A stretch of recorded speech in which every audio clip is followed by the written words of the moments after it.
ಇಂದು ನಾವು ಅರ್ಥಶಾಸ್ತ್ರದ ಒಂದು ಅಧ್ಯಾಯವನ್ನು ತಿಳ್ಕೊಳ್ಳೋಕೆ ನಾವು ಮುಂಚಿತವಾಗಿ ನಾನು ಕೆಲವು ಪ್ರಶ್ನೆ ಕೇಳ್ತೀನಿ, ಉತ್ತರವನ್ನ ಹೇಳ್ಬೇಕಾಗುತ್ತೆ.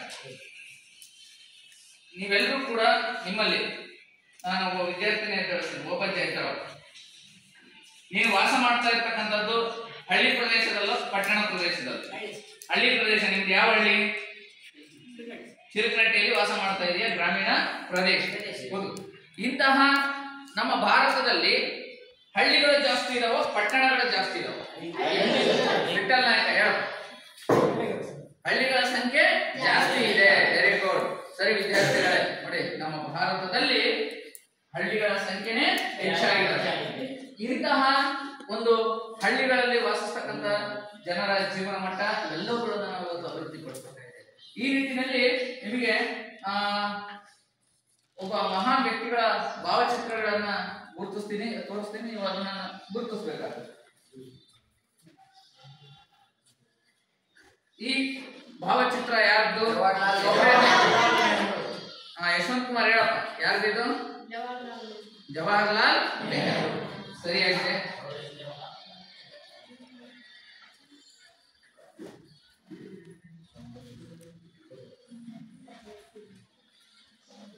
ಕವಿತಾ ಇದ್ದಾಳಮ್ಮ. ಈ ಭಾವಚಿತ್ರ ಯಾರದ್ದು? Bhagat Singh. Very good.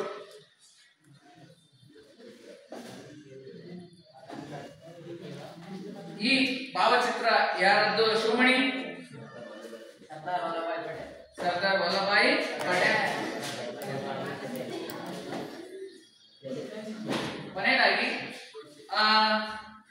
D ಸ್ವಾಮಿ ಭಾವಚಿತ್ರ ಗಮನಿಸಿದೆ? Mahatma Gandhiji. Very good. So Mahatma ಗಾಂಧೀಜಿಯವರು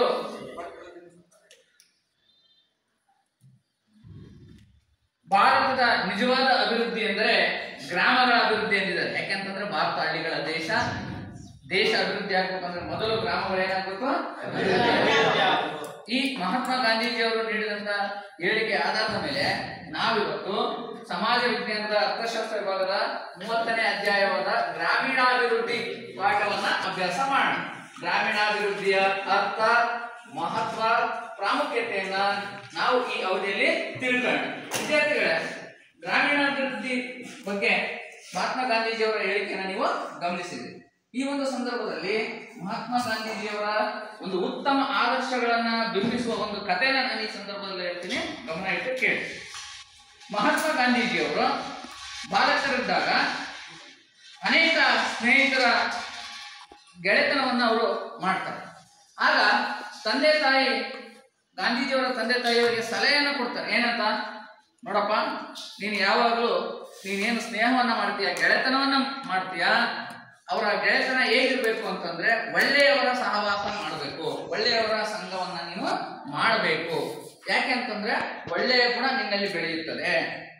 ಕೆಟ್ಟವರ ಸಹವಾಸವನ್ನು ಮಾಡಿದ್ರೆ ಆ ಕೆಟ್ಟವರಲ್ಲಿ ಇರತಕ್ಕಂಥ ಗುಣಗಳು ನಿನ್ನಲ್ಲಿ ಮೈಗೂಡಿಸಿಕೊಳ್ತವೆ. ಅದಕ್ಕೆ ನೀನು ಯಾವಾಗಲೂ ಒಳ್ಳೆಯವರ ಸಹವಾಸವನ್ನೇ ಮಾಡಬೇಕು ಅಂತ ಹೇಳಿದ್ರು. ಯಾರೋ? ಗಾಂಧೀಜಿಯ ತಂದೆ ತಾಯಿ ಅದರಲ್ಲೂ ಪ್ರತಿನಿತ್ಯ ಗಾಂಧೀಜಿಗೆ ಈ ರೀತಿ ಸಲಹೆಯನ್ನು ಕೊಡ್ತಾರೆ. ಗಾಂಧೀಜಿ ಒಂದು ದಿವಸ ಏನ್ ಮಾಡ್ತಾರೆ, ಮತ್ತೆ ತಂದೆ ತಾಯಿಗಳಿಗೆ ಒಂದು ಪ್ರಶ್ನೆ ಕೇಳ್ತಾರೆ ಮಹಾತ್ಮ ಗಾಂಧೀಜಿ. ಏನಂತ? ಈಗ ಒಬ್ಬ ಕೆಟ್ಟ ವ್ಯಕ್ತಿ ಅಂತ ಏನ್ ಹೇಳ್ತೀರಿ, ಆ ಕೆಟ್ಟ ವ್ಯಕ್ತಿ ಒಬ್ಬ ಒಳ್ಳೆ ವ್ಯಕ್ತಿಯನ್ನ ಕೆಟ್ಟವನನ್ನಾಗಿ ಮಾಡ್ತಾನೆ ಅನ್ನೋದಾದ್ರೆ, ಒಳ್ಳೆ ವ್ಯಕ್ತಿ ಕೆಟ್ಟ ವ್ಯಕ್ತಿಯನ್ನು ಯಾಕೆ ಒಳ್ಳೆಯವನನ್ನಾಗಿ ಮಾಡಬಾರ್ದು ಅಂತ ಒಂದು ಪ್ರಶ್ನೆಯನ್ನ ಕೇಳ್ತಾರೆ.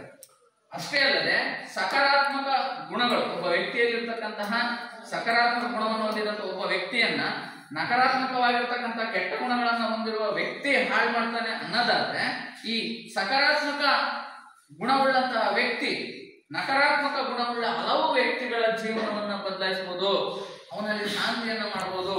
ಯಾಕೆ ಅಂತಂದ್ರೆ ಇಲ್ಲಿ ಒಳ್ಳೆಯ ಗುಣಗಳು ಕೆಟ್ಟ ಗುಣಗಳ ನಡುವೆ ನಾವು ಹೋಲಿಕೆಯನ್ನು ಮಾಡಿದಾಗ ಒಳ್ಳೆ ಗುಣಗಳು ಇರ್ತಕ್ಕಂತಹ ವ್ಯಕ್ತಿ ಜಗತ್ ಪ್ರಸಿದ್ಧರಾಗಿದ್ದಾರೆ, ಹಲವು ಸಾಧನೆಗಳನ್ನ ಮಾಡಿದ್ದಾರೆ, ಮತ್ತೆ ಅನೇಕ ಕೆಟ್ಟವರನ್ನ ಬದಲಾಯಿಸಿದ್ದಾರೆ. ಈ ಸಮಾಜವನ್ನ ಬದಲಾಯಿಸಬೇಕು ನಾವು ಅಂತಂದ್ರೆ ಕೆಟ್ಟ ಗುಣ ಇರ್ತಕ್ಕಂತಹ ವ್ಯಕ್ತಿಗಳನ್ನ ನಾವು ಬದಲಾಯಿಸಬೇಕಾಗುತ್ತೆ ಅಂತ ಮಹಾತ್ಮ ಗಾಂಧೀಜಿ ತಂದೆ ತಾಯಿಯವರಿಗೆ ಹೇಳ್ತಾರೆ.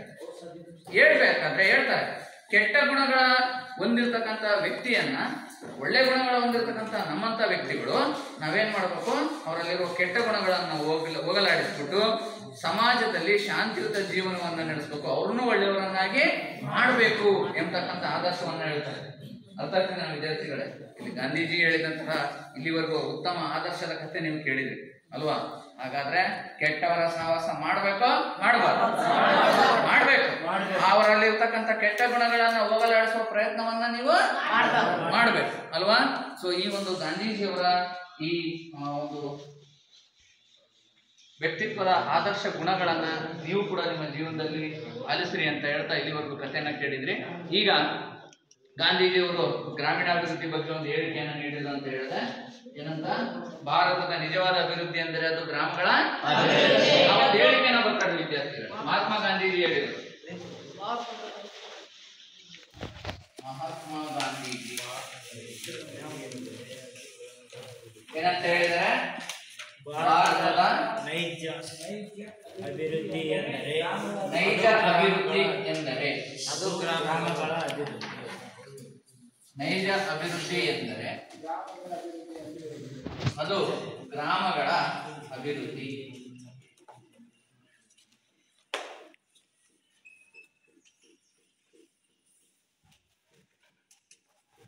ಗ್ರಾಮಗಳ ಅಭಿವೃದ್ಧಿ ಎಂಬ ಹೇಳಿಕೆಯನ್ನ ಮಹಾತ್ಮ ಗಾಂಧೀಜಿ ಅವರು ನೀಡಿದ್ದಾರೆ. ಮತ್ತೆ ಅವರ ಹೇಳಿಕೆ ಪ್ರಕಾರ ಇವಾಗಲೇ ಹೇಳಿದ್ರಿ ನೀವು, ಭಾರತ ಹಳ್ಳಿಗಳ ದೇಶ ಅಂತಂದು 2011ರ ಜನಗಣತಿ ಪ್ರಕಾರ 2011ರ ಜನಗಣತಿ ಪ್ರಕಾರ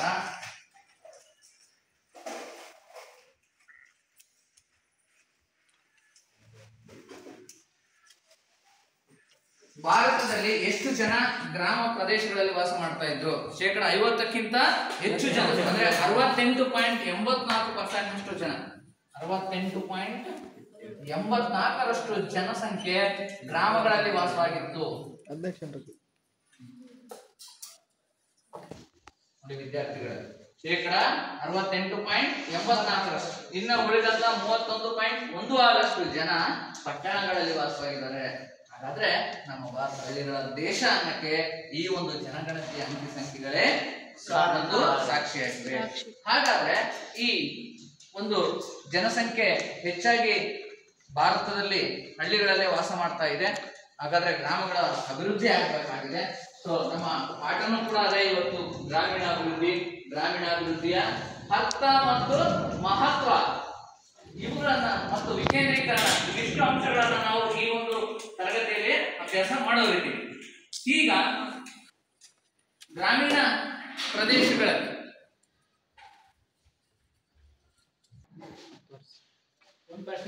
ಏನಪ್ಪಾ,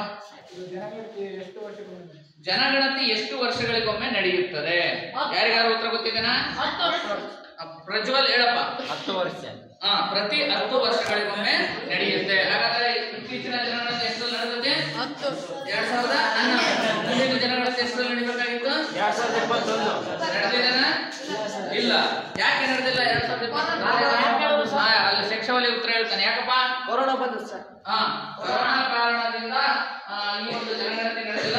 ಮುಂದಿನ ದಿನಗಳಲ್ಲಿ ಆ ಒಂದು ಜನಗಣತಿ ನಡೆಯುತ್ತೆ, ಅದರ ಅಂಕಿಅಂಶಗಳು ನಮಗೆ ದೊರೆಯುತ್ತವೆ ಅಲ್ವಾ? ಸರಿ. ಹಾಗಾದ್ರೆ ವಿದ್ಯಾರ್ಥಿಗಳೇ, ಒಟ್ಟಾರೆಯಾಗಿ ಗ್ರಾಮೀಣಾಭಿವೃದ್ಧಿ ಅಂತಂದ್ರೆ ಏನಪ್ಪಾ ಅಂತಂದ್ರೆ, ಗ್ರಾಮಗಳಲ್ಲಿ ಇರ್ತಕ್ಕಂತಹ ಒಂದು ಎಲ್ಲ ಗ್ರಾಮೀಣ ಪ್ರದೇಶದ ಜನರಿಗೆ ಮೂಲ ಸೌಕರ್ಯಗಳನ್ನು ಒದಗಿಸ್ಕೊಡ್ಬೇಕು. ಅಂದ್ರೆ ಕುಡಿಯುವ ನೀರಿನ ಸೌಕರ್ಯ ಆಗಿರ್ಬೋದು, ವೈದ್ಯಕೀಯ ಸೌಕರ್ಯ ಆಗಿರ್ಬೋದು, ಶಿಕ್ಷಣ, ಬ್ಯಾಂಕ್, ಸಾರಿಗೆ ಸಂಪರ್ಕ ಇತ್ಯಾದಿ ಹಲವು ಸೌಕರ್ಯಗಳು. ಮತ್ತೆ ಗ್ರಾಮೀಣ ಜನರ ಮುಖ್ಯ ಉದ್ಯೋಗ ಯಾವುದು? ಕೃಷಿ. ಕೃಷಿಗೆ ಬೇಕಾದಂತ ಎಲ್ಲ ಸೌಲಭ್ಯಗಳನ್ನು ಒದಗಿಸಿಕೊಟ್ಟಾಗ ಏನಾಗುತ್ತಪ್ಪ ಅಂತಂದ್ರೆ ಗ್ರಾಮೀಣ ಪ್ರದೇಶಗಳು ಅಭಿವೃದ್ಧಿ ಆಗ್ತವೆ. ಹಾಗಾದ್ರೆ ಗ್ರಾಮೀಣಾಭಿವೃದ್ಧಿ ಅಂದ್ರೆ ಏನು ಅಂತ ಒಂದು ಸಂಕ್ಷಿಪ್ತವಾಗಿ ನಾವು ಹೇಳೋದಾದ್ರೆ, ಗ್ರಾಮಗಳಲ್ಲಿರ್ತಕ್ಕಂತಹ ನೈಸರ್ಗಿಕ ಸಂಪನ್ಮೂಲ, ಮಾನವ ಸಂಪನ್ಮೂಲಗಳನ್ನ ಸಮರ್ಪಕವಾಗಿ ಬಳಸಿಕೊಂಡು ಗ್ರಾಮಗಳಲ್ಲಿ ಸಾಮಾಜಿಕ, ಆರ್ಥಿಕ, ಶೈಕ್ಷಣಿಕ ಸ್ಥಿತಿಗತಿಗಳನ್ನ ಉತ್ತಮಪಡಿಸುವುದಕ್ಕೆ ನಾವೇನಂತ ಕರಿತೀವಿ? ಕರೆಯುತ್ತೇವೆ. ಸರಿ ವಿದ್ಯಾರ್ಥಿಗಳು, ಗ್ರಾಮೀಣಾಭಿವೃದ್ಧಿ ಎಂದ್ರೆ ಒಂದು ವಾಕ್ಯವನ್ನ ಬರ್ಕೊಡ್ರಿ. ಗ್ರಾಮೀಣಾಭಿವೃದ್ಧಿ ಅಂದ್ರೆ ನೈಸರ್ಗಿಕ ಸಂಪನ್ಮೂಲಗಳು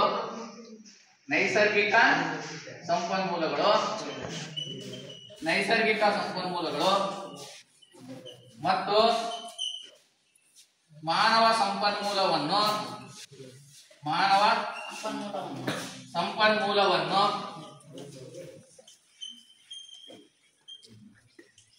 ಸಮರ್ಪಕವಾಗಿ ಬಳಸಿಕೊಂಡು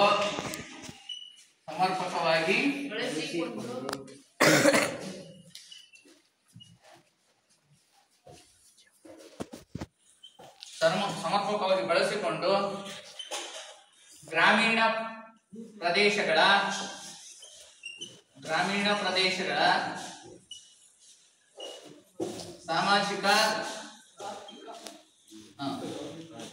ಸಾಮಾಜಿಕ ಆರ್ಥಿಕ ಶೈಕ್ಷಣಿಕ ಸ್ಥಿತಿಗತಿಯನ್ನು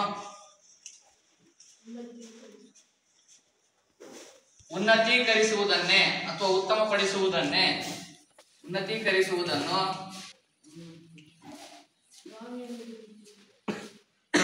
ಏನಂತ ಕರೀತೀವಿ? ಗ್ರಾಮೀಣಾಭಿವೃದ್ಧಿ ಎನ್ನುತ್ತೇವೆ.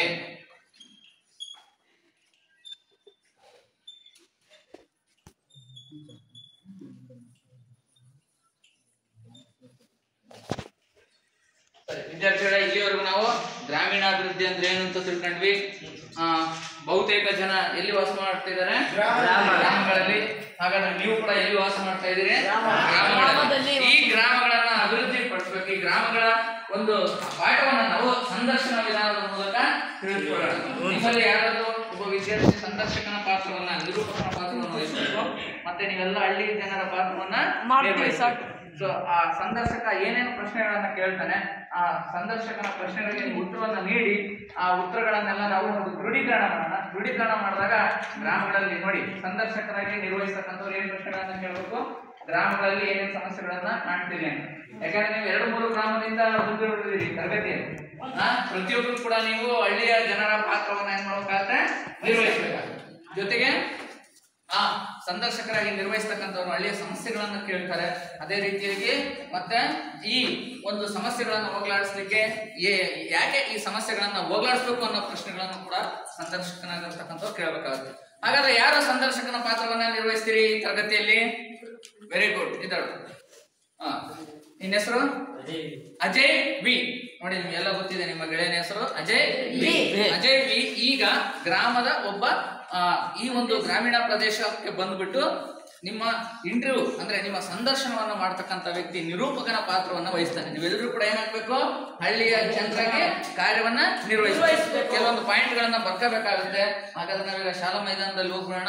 ಒಂದು ಹಳ್ಳಿಯ ವಾತಾವರಣದಲ್ಲಿ ಈ ಸಂದರ್ಶಕ ಹಳ್ಳಿಯ ಜನರನ್ನ ಹೇಗೆ ಸಂದರ್ಶನ ಮಾಡ್ತಾನೆ ಅಂತ ನಾವೀಗ ತಿಳಿದುಕೊಳ್ಳೋಣ. ಬನ್ನಿ ಎಲ್ಲ ಪುಸ್ತಕ ತಗೊಂಡು ಹೊರಗಡೆ. ಸರಿ, ಈಗ ನಾವು ಈ ಒಂದು ಶಾಲಾ ಮೈದಾನದಲ್ಲಿ ಒಂದು ಹಳ್ಳಿಯ ವಾತಾವರಣವನ್ನ ನಾವು ಕಾಣ್ತಾ ಇದೀವಿ. ಈ ಒಂದು ಹಳ್ಳಿ ವಾತಾವರಣದಲ್ಲಿ ಸಂದರ್ಶಕ ಯಾವ್ಯಾವ ರೀತಿ ಪ್ರಶ್ನೆಗಳನ್ನ ಕೇಳ್ತಾರೆ ಅನ್ನೋದನ್ನ. ಅಜಯ್ ವಿ, ನಾನು ಸಂದರ್ಶಕನ ಪಾತ್ರ ವಹಿಸಿಕೊಂಡಿದ್ದೇನೆ. ನಿಮ್ಮ ಹಳ್ಳಿ ಹೆಸರೇನಪ್ಪ? ಎದ್ದೇಳು. ಒಂದೊಂದೇ ಗುಂಪಿನ ಈಗ ಒಂದು 4 ಗುಂಪನ್ನ ನಾವು ಮಾಡ್ಕೊಂಡಿದೀವಿ. ನಿಮ್ಮ ಹಳ್ಳಿಯಲ್ಲಿ ಏನು ಸಮಸ್ಯೆ ಇದೆ? ನಮ್ಮ ಹಳ್ಳಿಯಲ್ಲಿ ಚರಂಡಿ ಸಮಸ್ಯೆ ಇದೆ ಮತ್ತು ಡೆಂಗು. ನಮ್ಮ ಊರಿನ ಹೆಸರು ಟಿಬಿ ತಾಂಡ ಅಂತ. ನಮ್ಮ ಊರಿನಲ್ಲಿ ಚರಂಡಿ ಸಮಸ್ಯೆ ಇದೆ, ಬ್ಯಾಂಕಿನ ಕೊರತೆ ಇದೆ, ಅಂಚೆ ಕಚೇರಿ ಇಲ್ಲ, ಆಸ್ಪತ್ರೆ ಇಲ್ಲ, ನೀರಿನ ಸಮಸ್ಯೆ ಇದೆ.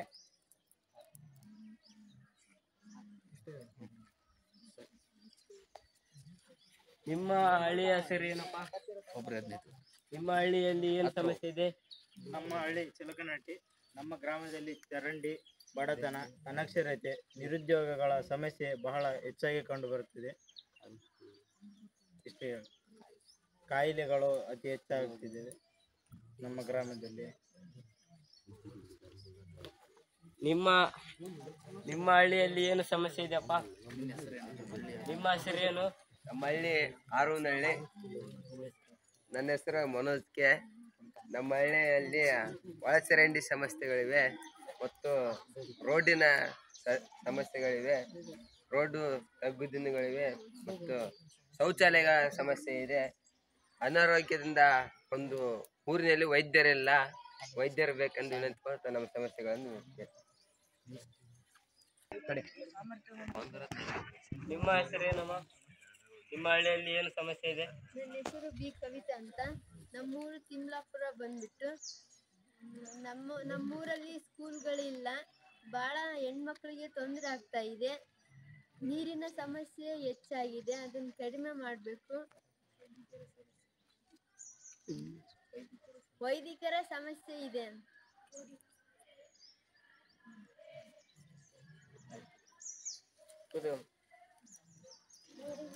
ನಿನ್ನ ಹೆಸರು ಏನಪ್ಪ? ನನ್ನ ಹೆಸರು ಎನ್ ಕನಕರಾಯ. ನಿಮ್ಮ ಹಳ್ಳಿಯಲ್ಲಿ ಏನು ಸಮಸ್ಯೆ? ನಮ್ಮ ಹಳ್ಳಿ ಚಿಲ್ಕನಟ್ಟಿ. ನಮ್ಮ ಹಳ್ಳಿಯಲ್ಲಿ ಶಿಕ್ಷಕ ಇದು ಶಾಲೆಗಳಿಲ್ಲ. ಕೃಷಿ ಇದು ಮಾಡೋಕ್ಕೆ ಇವು ಇಲ್ಲ. ಮತ್ತೆ ಉದ್ಯೋಗ ವಹಿಸಿಕೊಡ್ಬೇಕಂತ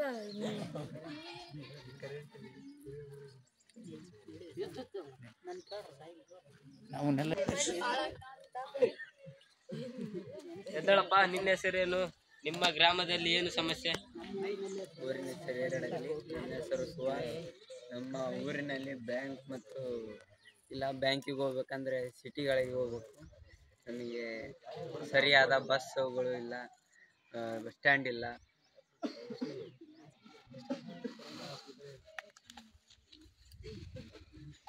ನಿನ್ನ ಹೆಸರು ಏನಪ್ಪ? ನಿಮ್ಮ ಗ್ರಾಮದಲ್ಲಿ ಏನು ಸಮಸ್ಯೆ? ನನ್ನ ಹೆಸರು ಒಬ್ಬಜಿಕೆ ಅಂತ. ನಮ್ಮೂರು ಚಿಲ್ಕನಟ್ಟಿ. ನಮ್ಮೂರಲ್ಲಿ ಬೀದಿ ದೀಪಗಳೆಲ್ಲ ಮತ್ತು ಚರಂಡಿಗಳಿಲ್ಲ. ನೀರು ನಿಂತ್ಕೊಂಡು ಅಲ್ಲಿ ಸೊಳ್ಳೆಗಳೆಲ್ಲ ಉತ್ಪತ್ತಿ ಆಗ್ತಾ ಇದ್ದಾವೆ. ಮತ್ತು ಮರಮಳಿಗೆ ಹೋಗ್ತಾ ಬಸ್ಸುಗಳ ಸಮಸ್ಯೆ ಆಗ್ತಿವೆ. ಕಾಲೇಜ್ಗಳು ಇಲ್ಲ ನಮ್ಮೂರಲ್ಲಿ. ನಾವು ದೂರ ಲಾಂಗ್ ಹೋಗ್ಬೇಕಾಗುತ್ತೆ ಮರಮಳಿಗೆನ. ಬಸ್ ಸಿಗಲ್ಲ. ಬಸ್ ಇದು ಸಾರಿಗೆ ಇದು ಇಲ್ಲ. ಮತ್ತು ಇದು ಬ್ಯಾಂಕ್ಗಳಿಲ್ಲ. ಬ್ಯಾಂಕಿಗೆ ಹೊಸಪೇಟೆಗೆ ಹಂಗೆ ಮರಮಳಿಗೆ ಹೋಗ್ಬೇಕಾಗಿದೆ. ಅದಕ್ಕೆ ನಮ್ಮೂರಾಗ ಅವನ್ನೆಲ್ಲ ಇದು ಅಭಿವೃದ್ಧಿ ಪಡಿಸ್ಬೇಕಂತ ಕೇಳ್ತೀನಿ. ನೋಡಿದ್ರಲ್ಲ ವಿದ್ಯಾರ್ಥಿಗಳೇ, ನಿಮ್ಮ ಗ್ರಾಮಗಳಲ್ಲಿ ಏನೇನು ಸಮಸ್ಯೆ ಇದೆ ಕಂಡು ಬರುತ್ತದೆ. ಹೌದು ಸರ್, ನೋಡಿದ್ದೇವೆ. ಗ್ರಾಮಗಳನ್ನು ಅಭಿವೃದ್ಧಿ ಪಡಿಸೋಕೆ ಏನೇನು ಕ್ರಮಗಳನ್ನು ಕೈಗೊಳ್ಳಬೇಕು? ಒಬ್ಬೊಬ್ಬರಾಗಿ ಈಗ ನೀವು ಸಮಸ್ಯೆಗಳನ್ನ ಹೇಳ್ಕೊಂಡ್ರಲ್ಲ, ಹಳ್ಳಿ ಜನರ ಪಾತ್ರವನ್ನು ನಿರ್ವಹಿಸಿ. ಈಗ ನೀವು ಒಂದು ಗ್ರಾಮಗಳನ್ನ ನಾವು ಏಕೆ ಅಭಿವೃದ್ಧಿಯನ್ನ ಪಡಿಸ್ಬೇಕಾಗಿದೆ ಅದನ್ನ ನೀವು ಹೇಳ್ಬೇಕಾಗಿದೆ ವಿದ್ಯಾರ್ಥಿಗಳು. ಒಬ್ಬೊಬ್ಬರಾಗಿ ಎದ್ ನಿಂತ್ಕೊಂಡು ಹೇಳ್ಬೇಕು. ಅವುಗಳನ್ನ ಪಾಯಿಂಟ್ಸ್ ಮಾಡ್ಕೋಬೇಕು ಉಳಿದಂತ ವಿದ್ಯಾರ್ಥಿಗಳು. ಉದ್ಯೋಗ ಕೊಡುವುದು. Very good. ನೋಡಿ, ಅದೇ ರೀತಿಯಾಗಿ ಮತ್ತೆ ನೋಡಿ, ಉದ್ಯೋಗ ಸೌಲಭ್ಯವನ್ನು ಒದಗಿಸುವುದು. ಅದನ್ನ ಪಾಯಿಂಟ್ ಮಾಡ್ಕೊಳ್ಳಿ ನೀವು. ಉದ್ಯೋಗ ಆದ್ಮೇಲೆ ಕೈಗಾರಿಕೆಗಳನ್ನು ಗುಡಿ ಕೈಗಾರಿಕೆ ಮತ್ತು ಸಣ್ಣ ಕೈಗಾರಿಕೆಗಳನ್ನು ಸ್ಥಾಪನೆ ಮಾಡುವುದು. ಅದೇ ರೀತಿ ಬಡತನ ಹೋಗಲಾಡಿಸಬೇಕು. ನೋಡಿ, ಈಗ ಯಾಕೆ ಯಾವ ಒಂದು ಕಾರಣಕ್ಕೋಸ್ಕರ ಗ್ರಾಮಗಳನ್ನ ಅಭಿವೃದ್ಧಿ ಪಡಿಸ್ಬೇಕು ಅಂತಕ್ಕಂತಹ ಉತ್ತರಗಳನ್ನ ವಿದ್ಯಾರ್ಥಿಗಳು ಹೇಳ್ತಾ ಇದ್ದಾರೆ. ಹೇಳಪ್ಪ. ಗ್ರಾಮೀಣ ಜನರು ನಗರಕ್ಕೆ ವಲಸೆ ಹೋಗುವುದನ್ನು ತಪ್ಪಿಸುವುದು. Very good. ನೋಡಿ, ಗ್ರಾಮೀಣ ಪ್ರದೇಶದ ಜನರು ನಗರಗಳಿಗೆ ವಲಸೆ ಹೋಗುವುದನ್ನ ತಪ್ಪಿಸಲು. ಮತ್ತೆ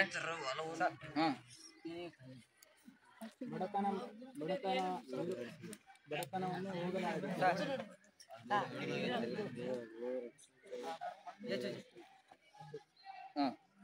ಹಾಗೆ ನನ್ನ ಹೆಸರು ಪ್ರಶಾಂತ್ ಕುಮಾರ್. ಗ್ರಾಮೀಣ ಪ್ರದೇಶದಲ್ಲಿ ಶಿಕ್ಷಣ ಮತ್ತು ಅಭಿವೃದ್ಧಿ ಪಡಿಸಬೇಕೆಂದು ಕೇಳ್ಕೊಳ್ತೀನಿ. ಮತ್ತೆ ಇನ್ನು ಗ್ರಾಮೀಣ ಪ್ರದೇಶದ ಜನರು ಅನಕ್ಷರತೆಯನ್ನು ನಿವಾರಿಸುವುದು. ಹೇಗೆ ನಿವಾರಿಸಬೇಕು? ಗ್ರಾಮೀಣ ಪ್ರದೇಶಗಳಲ್ಲಿ ಇದು ಕಾಲೇಜುಗಳನ್ನು ಅಥವಾ ಶಾಲೆಗಳನ್ನು ಇತ್ಯಾದಿ ವಿದ್ಯೆ ನೀಡುವ ಇವು ಮಠಗಳನ್ನಾಗಲಿ ಏನಾಗಲಿ ಸ್ಥಾಪಿಸುವುದರಿಂದ ಅನಕ್ಷರತೆಯನ್ನು ಹೋಗಲಾಡಿಸಿ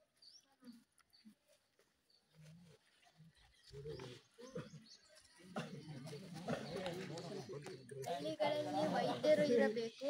ವೈದ್ಯರು ಇದ್ರೆ ಹಳ್ಳಿಗಳಲ್ಲಿ ಜನರಿಗೆ ರೋಗಗಳು ಬಂದ್ರೆ ಅಲ್ಲೇ ಹಳ್ಳಿಗಳಲ್ಲಿ ಡಾಕ್ಟರ್ ಇದ್ದಾಗ ತೋರಿಸ್ಕೊಂಡು ಹುಷಾರಾಗ್ಬೋದು. ಇಲ್ಲ ಅಂದ್ರೆ ಹಳ್ಳಿಗಳಲ್ಲಿ ಬಹಳ ರೋಗಗಳು ಬಂದ್ರೆ ಬೇರೆ ಬೇರೆ ಸಿಟಿಗಳಲ್ಲಿ ಹೋಗಿ ಆಸ್ಪತ್ರೆಗೆ ಹೋಗ್ಬೇಕಾಗುತ್ತೆ. ದುಡ್ಡು ಜಾಸ್ತಿ ಖರ್ಚಾಗುತ್ತೆ. ನಮ್ಮ ಹಳ್ಳಿಯಲ್ಲೇ ಒಬ್ಬ ಡಾಕ್ಟರ್ ಅಂತ ಇರಬೇಕು.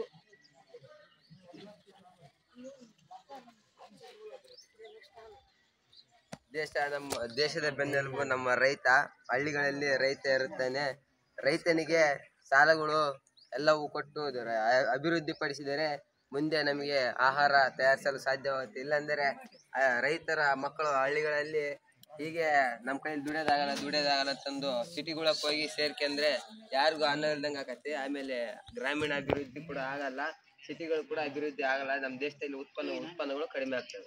Very good. ಗ್ರಾಮೀಣ ಪ್ರದೇಶದಲ್ಲಿ ಉತ್ಪಾದನೆಯನ್ನು ಹೆಚ್ಚಿಸಬೇಕು ಅಂತ. ನಗರಗಳಲ್ಲಿ ಸಿಗುವಂತ ಸೌಲಭ್ಯಗಳು ಗ್ರಾಮಗಳಲ್ಲಿ ಸಿಗಬೇಕು.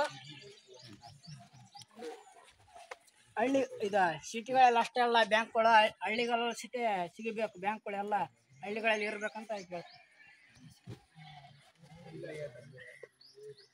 ಕೃಷಿಯನ್ನು ಅಭಿವೃದ್ಧಿಪಡಿಸಬೇಕು.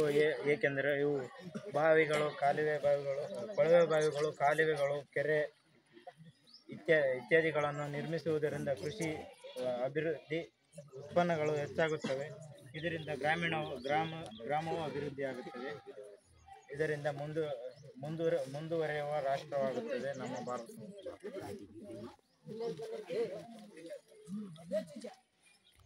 ಊರಿನಲ್ಲಿ ಬೀದಿ ಲೈಟ್ಗಳನ್ನು ಅಭಿವೃದ್ಧಿಪಡಿಸಬೇಕು. ಮತ್ತು ಎಲ್ಲ ಹಳ್ಳಿಗಳಲ್ಲಿ ಕೃಷಿ ಕೇಂದ್ರಗಳನ್ನು ಅಭಿವೃದ್ಧಿಪಡಿಸಬೇಕು.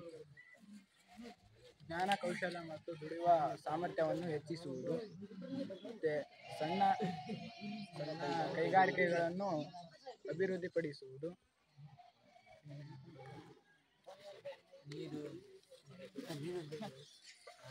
ಇನ್ನು ಯಾರಾದರೂ ಗ್ರಾಮೀಣಾಭಿವೃದ್ಧಿ ಅವಶ್ಯಕತೆಯನ್ನು ಹೇಳ್ತೀರಾ? ಅಂಗವಿಕಲರಿಗೆ ಮತ್ತು ವೃದ್ಧರಿಗೆ ಎಲ್ಲರಿಗೂ ವೇತನವನ್ನು ನೀಡುವುದು ಹಾಗೂ ನ್ಯಾಯಬೆಲೆ ಅಂಗಡಿಗಳನ್ನು ನಮ್ಮ ಹಳ್ಳಿಗಳಲ್ಲಿ ಇರಿಸುವುದು.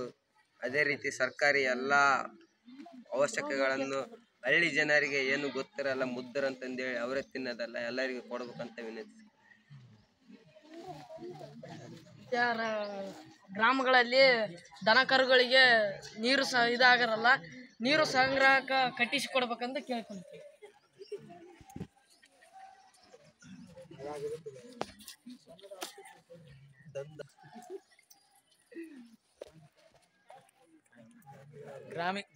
ಗ್ರಾಮಗಳ ಅಭಿವೃದ್ಧಿ ಆದರೆ ದೇಶಗಳ ಅಭಿವೃದ್ಧಿನೂ ಆಗುತ್ತದೆ. ಗ್ರಾಮಗಳಲ್ಲಿ ಸಂಪತ್ತು ಹೆಚ್ಚಾದರೆ ದೇಶಗಳಲ್ಲೂ ಸಂಪತ್ತು ಹೆಚ್ಚಾಗುತ್ತದೆ. ಮತ್ತು ನಮ್ಮ ಗ್ರಾಮಗಳಲ್ಲಿ ನೀರಿನ ಸಮಸ್ಯೆ, ವಿದ್ಯುತ್ತು, ಬೀದಿ ದೀಪಗಳು, ಇನ್ನು ಇತರೆ ಸಮಸ್ಯೆಗಳನ್ನು ನಿರ್ವಹಿಸಬೇಕು.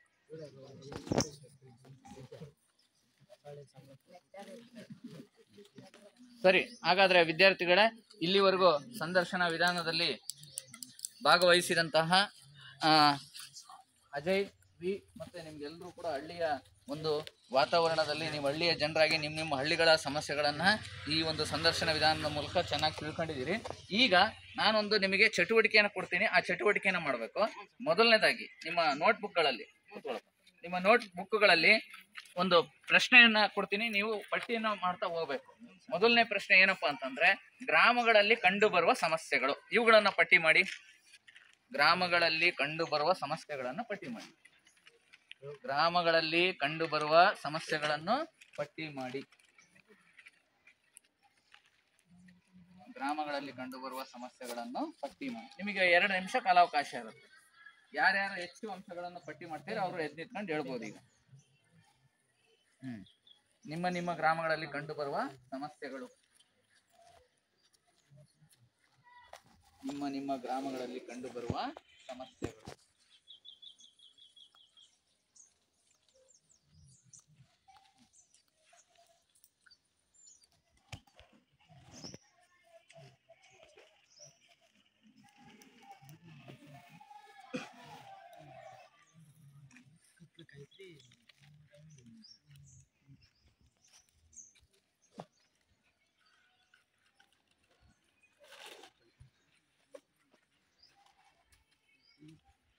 ಪಟ್ಟಿ ಮಾಡಿರೋರು ನಿಮ್ಮ ಪುಸ್ತಕ ಇದನ್ನ ಪುಸ್ತಕವನ್ನು ನೋಡ್ಕೊಂಡು ಹೇಳ್ತೀರಲ್ಲ, ಪುಸ್ತಕವನ್ನ ಇದಪ್ಪ ಕನಕರಾಯ ನೋಡಿ, ಇವನು ಹಳ್ಳಿಗಳಲ್ಲಿ ಕಂಡು ಬರುವ ಸಾಮಾನ್ಯ ಸಮಸ್ಯೆಗಳನ್ನ ಪಟ್ಟಿ ಮಾಡ್ತಾನೆ. ನೀವು ಮಾಡಿರೋ ಅಂಶಗಳ ಜೊತೆಗೆ ಈ ಅಂಶಗಳನ್ನು ಸೇರ್ಕೋರು. ಹೇಳಪ್ಪ. ಗ್ರಾಮಗಳಲ್ಲಿರುವ ಚರಂಡಿ ಮತ್ತು ಬಡತನ, ಅನಕ್ಷರತೆ, ನಿರುದ್ಯೋಗ ಇತ್ಯಾದಿ ಸಮಸ್ಯೆಗಳಿರುತ್ತವೆ. ಮತ್ತು ಗ್ರಾಮದ ಜನರಿಗೆ ಶಿಕ್ಷಣ ನೀಡುವುದು, ತರಬೇತಿ, ಆರೋಗ್ಯ ಆಸ್ಪತ್ರೆ ನೀಡುವುದು, ಆರೋಗ್ಯ ಸೌಕರ್ಯ ಮತ್ತೆ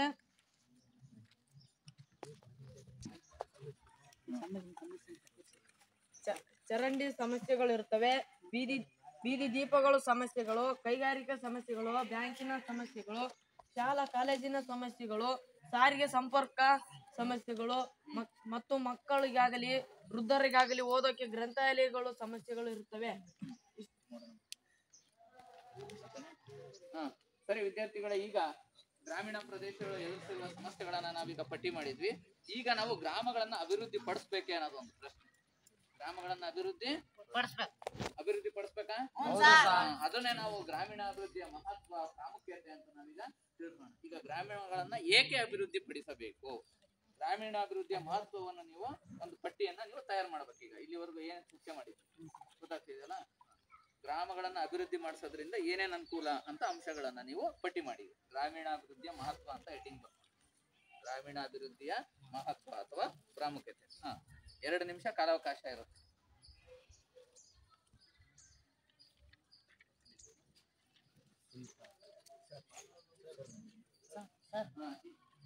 ಈಗ ಸಂದರ್ಶನ ವಿಧಾನದ ಮೂಲಕ ನಾವು ಏನ್ ತಿಳ್ಕೊಂಡ್ವಿ?